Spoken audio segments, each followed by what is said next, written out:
This is a link to Adobe Spark, and I'm showing you the different ins and outs of this program if you're choosing to make your poster on this.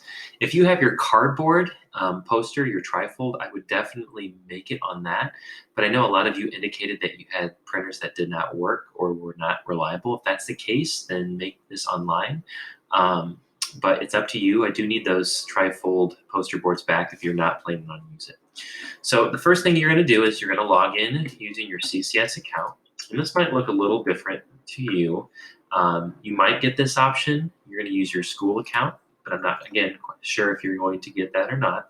And then you might get a blue screen next, which you'll sign in, which looks like this. And you're going to use your username and password as always. And we'll take a look at just the different features of Adobe Spark and how you actually make your poster. So the first thing you're going to do, and a lot of you have already done this because you did this with your Native American projects, is you click on this button that says Create a Project. Make sure you have SP in the corner, which is the which is the Adobe Spark. Click on Create a Project, and we're going to make A at the top flyer. So you'll have a lot of options here, and you can definitely play around with it, but I want to show you some of the options that you definitely want to use. We want to start off by going to Layout. You do see some different templates here, but they don't really apply to what you're working with today. You're going to make this simple. You're not going to take a lot of graphic designs from other people. And you can see how this is divided into different sections. You want to make this as big as possible because you're going to have a lot of information. This looks pretty good to me, but again, you kind of have a choice. I would say more rectangles and squares are the best bet. These skinny rectangles don't really lend themselves to your project. When you click on resize, you're going to get a lot of messages. You're going to figure out what size you really want. We don't want a letter. That's a normal size piece of paper. Right now we're under poster. These are all having to do with social media size, so you definitely don't want that. And you can see right here, there's just some other options. I'm going to have to say our best option.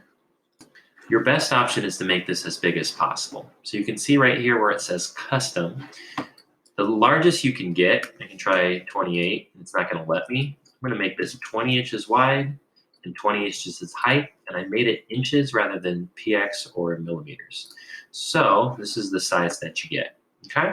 So we've already done our layout. We've already done our size, and before you get started on this, make sure it really is the layout that you want, because you're not going to want to change this too much. So kind of pick what works best for you.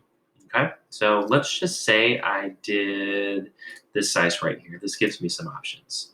Now you have the options to play with different colors, which is something you don't get to do with the big poster. But you also have to think, what am I going to be able to write on well?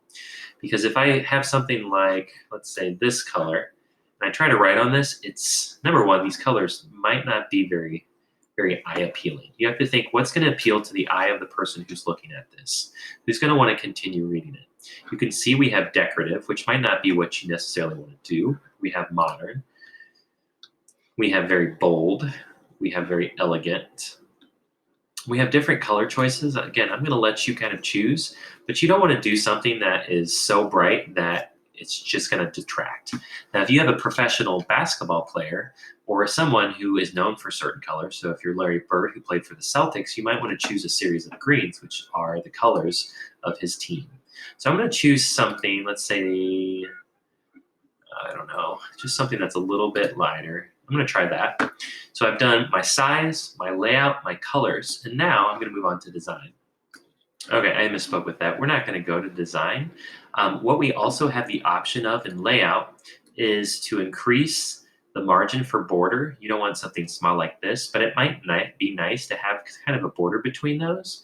You also have the size of the cell. So that might be something you just think about before you move on. Again, templates are not something that you really want to mess with. So we basically have everything we need for our poster. Now we click on Add. An ad gives you a series of different things. You really need these two. You need photos and you need text. So I'm going to click on text. And you can see right here you have a lot of really fancy size text. And all you have for the poster, some of the different criteria you need to have for the poster, are smaller text. In this case, this is bullet point. I might click on that. and you can see it moves it over here. Now I'm probably going to have to resize this, which you can see right here I can do to make everything proportional. And if I choose, let's say 20, which I just did, you can see 20 right there, my text throughout the whole banner needs to also be 20.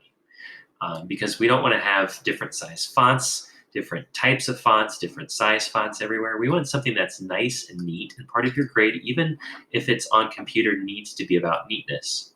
Now, you don't want to fill your text by making it really large because, again, you have very specific criteria on what that looks like. And look at our last video to kind of show you that different criteria, okay? So if I click on these different things, let's say this, I can add different items as well. I might want to put a picture here, which I can upload from my computer of my famous Hoosier right here. Remember, with your picture, you also need to have a small caption. So after you add a picture, and you probably want to add that text right underneath it. And you can use one of these potentially. Let's say if I use that, I can use this for my famous Hoosier. So Johnny Appleseed, or I should say John Chapman. So I can have something for my famous Hoosier. Now this is taking up most of my poster, which I definitely don't want to do. So I can make something a little bit smaller and still have room to add some text down there. So play around with some of these features. Go ahead and lay out how you think things should be. And then from your speech, as well as from your famous Hoosier paper, you're going to start adding different boxes here and there with text, with pictures and other items to make this poster something that teaches us more about your famous Hoosier.